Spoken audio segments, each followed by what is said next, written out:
Hello friends, स्वागत है आपका स्टडी 247 में। आज हम इस वीडियो में मॉडर्न हिस्ट्री की जो सीरीज चल रहा है हमारा, उस सीरीज में 1930 से लेके 1947 तक की जो पीरियड है वहां पे जो जो इम्पोर्टेंट इवेंट हुए उसको हम एमसीक्यू क्वेश्चन के साथ साथ डिस्कस करते हुए चलेंगे।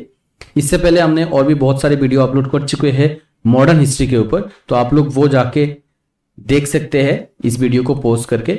तो शुरू करते हैं आज का वाला ये वीडियो। पहला जो सवाल है, who played an important role in signing the Gandhi Irwin pact. Gandhi Irwin pact की जो साइन हुई उसमें मेन रोल कौन प्ले कर रही थी इन दो लोगों को साइन करवाने में? तो वो थी तेज बहादुर सुप्रो। इनकी अगुवाई में या उनकी मदद से ये गांधी आइरोइन पैक्ट की साइन हुई। वो थे तेज बहादुर सुप्रो, इनके मदद से ये गांधी आइरोइन पैक्ट साइन हुआ। अगला जो सवाल है, which portfolio was held by Rajendra Prasad in the interim government formed in 1946। 1946 में जो interim government फॉर्म हुई उस समय राजेंद्र प्रसाद को कौन सी पोर्टफोलियो मिली थी? वो मिला था फूड और एग्रीकल्चर। ये दो डिपार्टमेंट मिला था राजेंद्र प्रसाद को। Who of the following was not amongst the lawyer to fight the case of the Indian National Army in 1946? In the Delhi red fort trial. Delhi red fort trial में इंडियन नेशनल आर्मी की जो trial चल रही थी 1946 में, उसमें इन चारों में से कौन लॉयर नहीं थे इंडियन नेशनल आर्मी के? पंडित जवाहरलाल नेहरू, भूलाभाई देसाई, सरदार वल्लभ भाई पटेल, डॉक्टर कैलाश नाथ कटजू। तो इन चारों में से सरदार पटेल इस लॉयर ग्रुप में नहीं थे। Who was the leader of the red shirt party. Red shirt party के लीडर कौन है? वो है Abdul Gaffar Khan. Who was the president of Congress when Mahatma Gandhi launched a Quit India movement in 1942? 1942 में जो महात्मा गांधी के जरिए क्विट इंडिया मूवमेंट लॉन्च हुआ उसमें कांग्रेस के प्रेसिडेंट कौन थे? उस समय कांग्रेस प्रेसिडेंट थे Abul Kalam Azad. Which one of the following revolutionaries is not associated with Kakori conspiracy case? Kakori conspiracy case में इन चारों में से कौन नहीं था?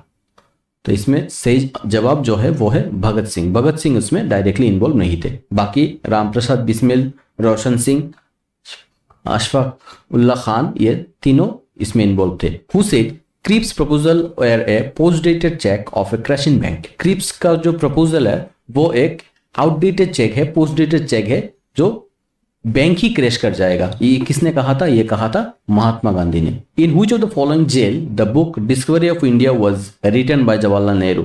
जवाहरलाल नेहरू जेल में रहते हुए डिस्कवरी ऑफ इंडिया लिखे थे। तो ये कौन से जेल में थे उस समय? वो थे अहमदनगर फोर्ट जेल में। The provision for the establishment of all India federation was included in the year. All India federation का इंक्लूजन कौन सी प्रोविजन में हुआ? ये हुआ गवर्नमेंट ऑफ इंडिया एक्ट 1935 की है। Where did Subhash Chandra Bose set up the Azad Hind Fauj and Azad Hind government. Azad Hind Fauj कहाँ पे सुभाष चंद्र बोस ने सेटअप किया? ये सेटअप किया सिंगापुर में।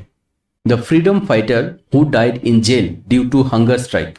हंगर स्ट्राइक के चलते फ्रीडम फाइटर एक जेल में ही देहांत हुआ उनका। वो कौन है? वो है जतीन दास। Which one of the following Indian freedom fighter coined the slogan जय हिंद।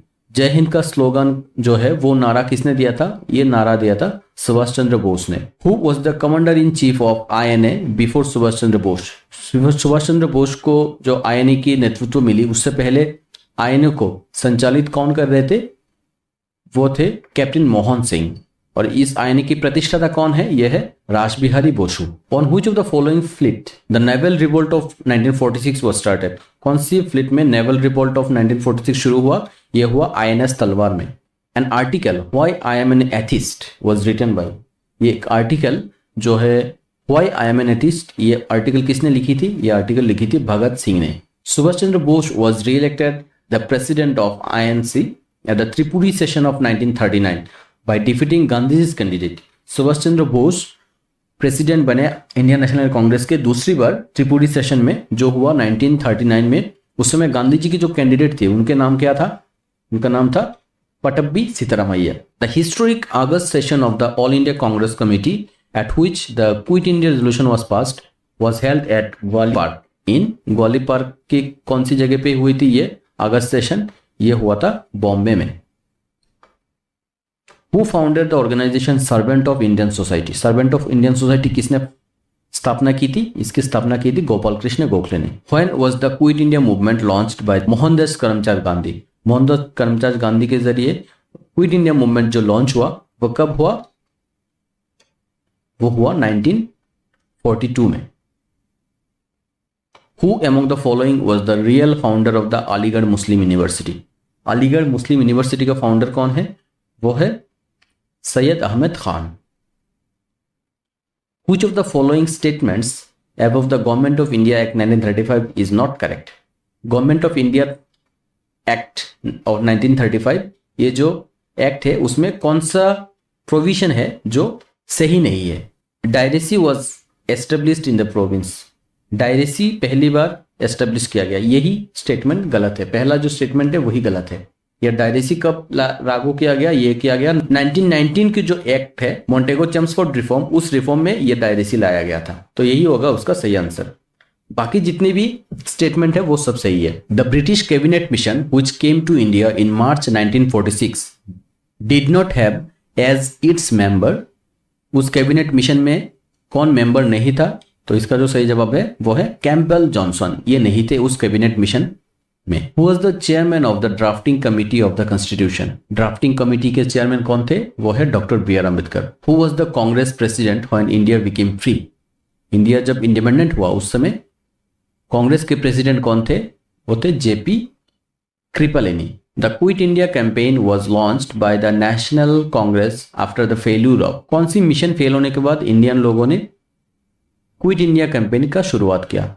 वो है Cripps mission. When Congress ministers resigned in 1939 what day was the celebrated by Jinnah as a day of deliverance? कौन सी डे को डे ऑफ डिलीवरेंस के नाम पे celebrate किया जाता है? वो है ऑप्शन डी 22 दिसंबर 1939। Who was the prime minister of UK at the time of Indian independent? India जब इंडिपेंडेंट हो रहा था उस समय प्राइम मिनिस्टर कौन थे? वो थे क्लीमेंट एटले। The communist party was legalised in the year? Communist party को कब लीगलाइज कर दिया गया इंडिया में? वो किया गया 1942 में। Who of the following was known as Deshbandhu? नीचे चार ऑप्शन में से किसको देशबंधु कहा जाता है? वो है Chittaranjan Das. All India Trade Union Congress was formed in the year? All India Trade Union Congress कब फॉर्म हुई?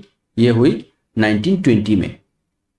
Who among the following Urdu poet was invited to the second and third round table conference? Second और third round table conference में कौन सी Urdu poet को invite किया गया? वो है मोहम्मद इकबाल, जिन्होंने सारे जहां से अच्छा हिंदुस्तान हमारा ये लिखा था। तो आज के लिए ये वीडियो इतना ही। अब तक हमने 1857 से लेके 1947 तक ये जो पूरा मॉडर्न हिस्ट्री है इसको हम पूरे के पूरे हिस्ट्री को हम एमसीक्यू के तौर पे कवर किया है। मॉडर्न हिस्ट्री के इंपॉर्टेंस को देखते हुए हम एक और वीडियो लाएंगे। अगला जो वीडियो होगा वो हमारा यही गांधी जी के ऊपर वीडियो होगा, जिसमें हम गांधी जी रिलेटेड जो जो सवाल पूछे जाते हैं एग्जाम में उसको हम कंपाइल किए हैं। ये भी मॉडर्न हिस्ट्री में ही आता है। तो इसी के साथ हमारा ये जो सीरीज है मॉडर्न हिस्ट्री वाला वो खत्म होगा। तो गांधी जी वाला वीडियो देखने के लिए अब तक जिन लोगों ने सब्सक्राइब नहीं किया आप लोग जरूर सब्सक्राइब कर लीजिए और बेल आइकन में क्लिक कर लीजिए, ताकि आगे चल के जो और भी इंपॉर्टेंट टॉपिक पे हम वीडियो लाए वो आपके लिए इजीली अवेलेबल हो। तो आज के लिए इतना ही, मिलते हैं अगले वीडियो में। Thanks for watching and best of luck for your exam.